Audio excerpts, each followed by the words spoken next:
الرباطابي ممرض ولده في المستشفى، والشايقي ممرض ابوه، ولو شهرين ثلاثه راكدين في الاسبيتال يتونسوا سوا وناس ديل عيانين. يوم من الايام الشايقي قال له عليك الله خل بالك لابوي ده اللي وصل السوق ده وجه، قال له ابوك ده لا تفوت حالته كعبي. قال له يا اخي بس وصل طرف السوق ده ابوي له 3 شهور الحمد لله ما جاء تعوج. قال له قلت لك ابوك ده حالته متاخره لا تفوته. قال له يا اخي السوق يا ده بس دقيقتين بس، مش السوق يلقى ابوه توفى. الرباطابي موته وقعد حرسه كده. قال له شنو؟ قال له البركه فيكم. ايه لا حول ولا قوه الا بالله، ايه لا حول بالله، بس زمانه ده كله ربنا ما رايد لي حضره. قال له قبيل ساعد قاعد اقول لك اقعد ده خايف يسرقوه.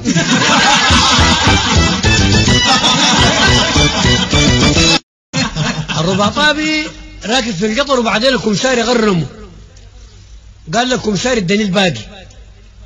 قال له ما عندي فكه. قال له من محلك ده ما بتمشي مديتني باقي. المفتش معاه قال له يا اخي الراجل ده ما مضمون بديك باقيك، انت شفقان مالك؟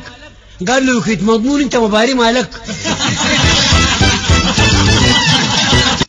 واحد رباطابي فتح له مطعم وكتب برا يافطه كبيره فول باللحمه، اي زول يجي ياكل يلقى الفول ما فيه لحم.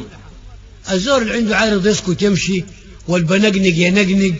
واحد قام طوال شال الفول اخذته قدام بتاع المطعم، قال له اللحم وينو؟ قال له اللحم شنو؟ قالوا اللحم الكاتبه برا ده في كلام بلا. واحد من العمال خدت له صابونه قدامه، رفع الصابونه قال له اقرا الصابونه دي عليها شنو؟ قال له عليها فيل. قال له شوف ادوني معاه فيل. كلها دعايه. ادروب قام شاكل له صيني وتاري والصيني بتاع كاراتيه، بقى يضرب ضرب وينط بغادي لما يشوف، تاني يضرب ويجوب الصفحة دي، وبقالوا في الصحو زي الدنان ما عرفوا، بس صادفوا فيه وشوف كف قبضوا ضربوا الواطة. أبا يقوم من فوق الناس يا زول قوم يا زول قوم، الزول ده بيموت. قال لا بيطير بيطير بيطير.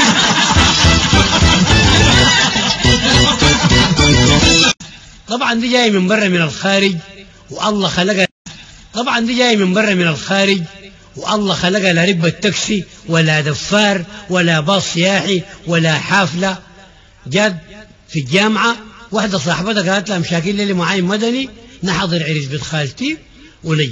لما جاء في الموقف لقى ولا عربية ما في خلاف لوري بس، عينت للوري ده ولا عارفة ذاته شنو ما عارفاه، تكل حرقان شدرة واقعة تور مطلوب. ركبتها قدام، لما مشت قدام اللوري مليان ناس يتقلب، طلعت خدت الشنطة في عباطة وقفت بعيد. جاء بتاع الحركة قال لها الحاصل شنو يا أستاذة؟ قالت له هو شنو؟ هو الموضوع شنو؟ الحاصل شنو بالضبط؟ طبعا دي جاي من برا من الخارج والله خلقها لا ربة تاكسي ولا دفار ولا باص سياحي ولا حافلة. جاد عربية مليانة رباطاب مسافرين، جا قصاد بيت أبيض سمح جدا جدا. العربية اتخربت، رسلوا واحد يجيب له إزبيرات للعربية. بعدين قالوا يا أخوانا البيت الأبيض السمح ده نحن نمشي نقعد فيه لما الإزبير يجينا. الرأي قابلنا عليكم السلام، اتفضلوا اتفضلوا اتفضلوا. دخل الناس قعدوا ودخل المرة قال لها عليك بالكسر بس عوسي تردم الصحن يجي غاشي يزير 3 كباب اللي مويه كبين فوق الكسر يخطها جوا، فطرهم بالمويه وغداهم بالمويه وعشاهم بالمويه. باكر الصباح بدري العربيه صلحت، قال لي ولده قدم الجماعه ديلا عشان تاني العربيه دي ما توحل الفرم لا تتكسر. لما مرقوا برا من الرباطات في راجل كبير قال له يا ولد انت ابوك ده شغال شنو؟ قال له ابوي جزار. قال لا هي تاير البارح ضابح لنا سهريج.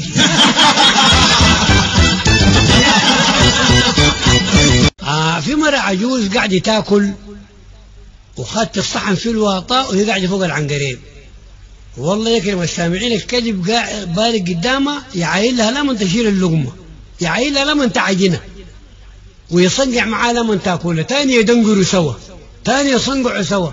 في واحد رباطابي راقد في العنقريب قال له انت الحاجي الكلب ده قاعد تملي فيه في جواب.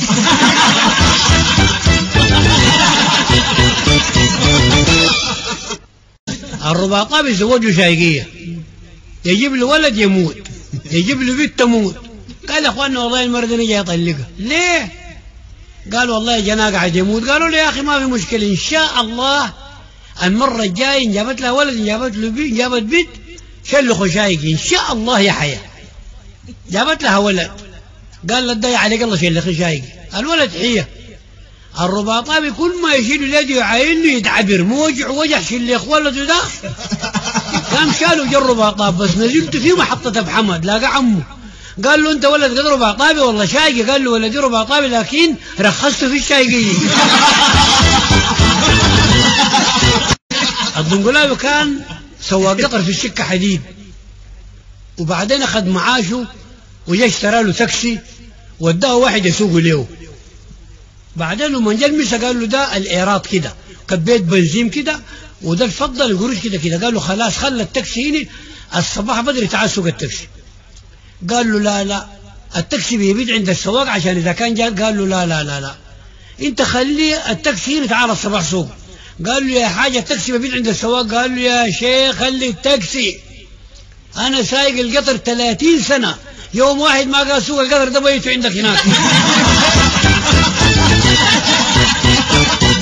الشايقية جابوه عياني في المستشفى، والمستشفى مليان ناس والاسبيتالي مسحومة، الناس راقدين 2 و3 في السرير.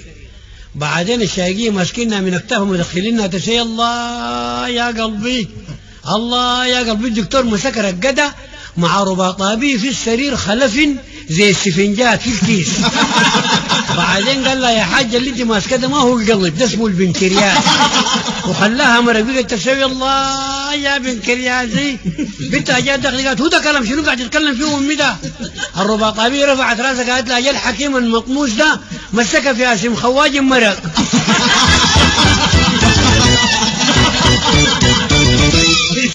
الرباطابي شايله لها حاجات فوق راسها في الليل والقطر مظلم، ودخلت في التواني عشان تركب في القطر. في واحد طويل نايم قدام التواني اسمه روب. بعدين عفصته فوق كراعه قالت ده منو نايم قدام البابات؟ قال لها انا روب. مشت تلاقي قدام عفصته في صفيحته، يا ناس النايم قدام الباب ده منو؟ قال لها انا روب.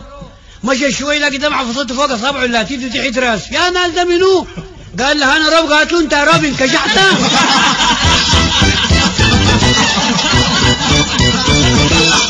اثنين عنده الرجة في نظرهم بعيد عنكم، وبعدين البنت تشوف 10 والولد يشوف 3. الولد لقى البنت واقفة عيلها كده قال لها سنة يا البلابل. طبعا شافها 3 سنة يا البلابل.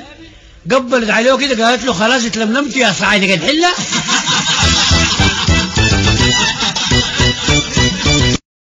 برضو أوريك يعني زكاة الرباطاب وسرعة البديهة اللتن. زمان قالوا القاضي إنجليزي والمترجم سوداني. بعدين اتفقدت فلنكة في سكة حديد، قبضوا العمال جابوه للقاضي من الضمن فيه الرباطابي. الرباطابي أخذت عمته فوق عيونه قدام، وقف قدام القاضي عين كده. القاضي رطل للمترجم قال له قولوا رجع العمة دي ورا. الرباطابي برضه يعين للقاضي تاني. القاضي رطن قال له رجع العمة دي ورا. ده قال له القاضي قال لك إما رجعت العمة دي ورا بتاخذ شهر سجن. قال له أها رجعها ورا. قال له ها إن شاء الله يلقى الفلنكة تحت. واحد رباطابي عنده دقن دايرة كبيرة، بعدين القطر مسحوم قام سطح فوق القطر، ما قالوا محل يركب فيه. الكمساري عايل له كده قال له عليك الله بتخجل ما سطح بيدقنك دي.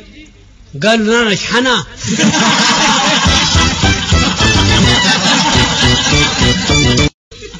الرباطان ماخذين فكرة عن أي واحد مشلخ شايقي بيعتبر شغال في الطين طياني.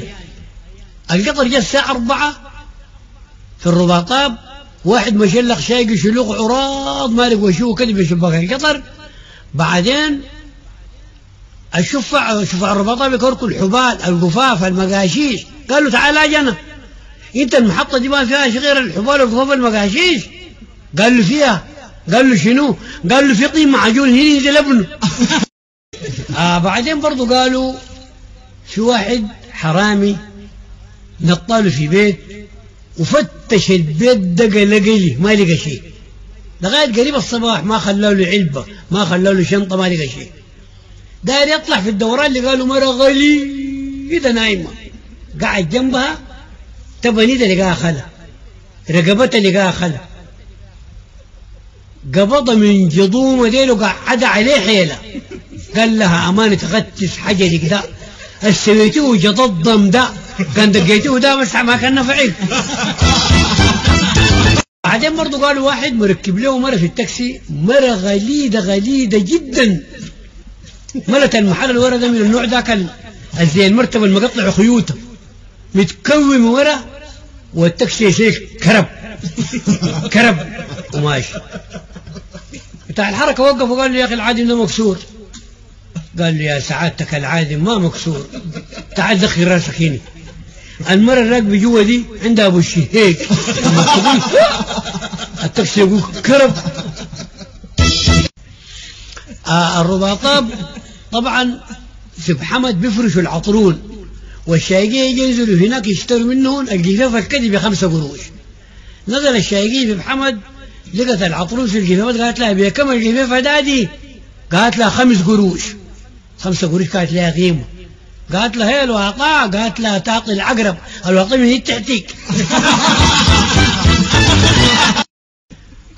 قالوا واحد من الرباطاب شغال بولاده فوق الدرب يصلحوا لهم في واطة، وبعدين قالوا لابوه والله لابوهن والله يا يابا نحن جعنا، قال له انا جايب لي لبن وكسرة ناكلن يا ولادي وبعدين نمشي نتم الباقي في البيت. قالوا الراي شال اللبن كبابه فوق الكسرة، بلا جا واحد شايل نعليه في ديه وساوي عصاته في باطه خدت المخلفه وكتفه يخب. قالوا له السلام عليكم. قالوا عليكم السلام اتفضل. قلت اتفضل خدت الحاجات دي؟ لا. قال بسم الله، لا مضمض خشمه، لا غسل يده، شب نزل يده بس دليه ومريا قال لك الكمل. الولاد بقى يعاونوا لابوهم كده، وداك دعك يده في رفيقته وقش خشمه. قال الراجل الكبير باقي لك من هنا لا عند المسعودية بصل في كم ساعة. الراجل قال لهم بقى مشيك زيك لك ده احتصل. مرة في جداد عندها سيوسيو حوالي 21 سيوسيوة، وبعدين حافرة الواطة جنب الزير حفرة كبيرة وتتنفض جنب الزير. قامت طلعت، أول ما طلعت السيوسيو نزل في الحفرة كله بقي يفرفر كده. بعدين قلت له الواد عن السيوسيو ده، قال لي زي الزلابية في الزيت.